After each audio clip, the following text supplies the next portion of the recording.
¿Qué intolerancia fue la que te enamoró? ¿Cómo os va a conocer? Ay, muy bonito. Muy bonito. Bueno, sí. Él tiene un restaurante, entonces yo fui con mis compis de bachata. Uy, espera. Acaba de comenzar la historia y tengo muchas preguntas.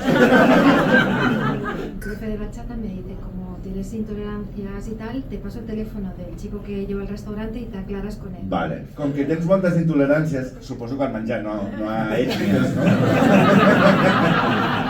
Le escribí y me dijo, ¿te puedo llamar? Y me llamó. Albert, ho fas amb totes les clientes, això? ¿Qué intolerancia fue la que te enamoró? ¿A qué ets intolerant tú? Al gluten. ¿Al gluten? Sí, y bueno, no tomo lácteos. Y lácteo. Uy. Era más práctico hablarlo. Claro, a ver, ¿qué es lo que te gusta? Por spam. Y aquí va a surgir l'amor, en aquesta trucada de... Él no. dice que sí. Sí.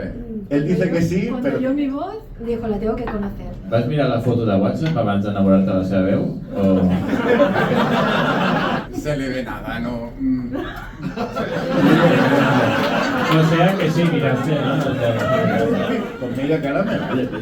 Media cara. Muy mal se me tiene que dar para que la otra media sea...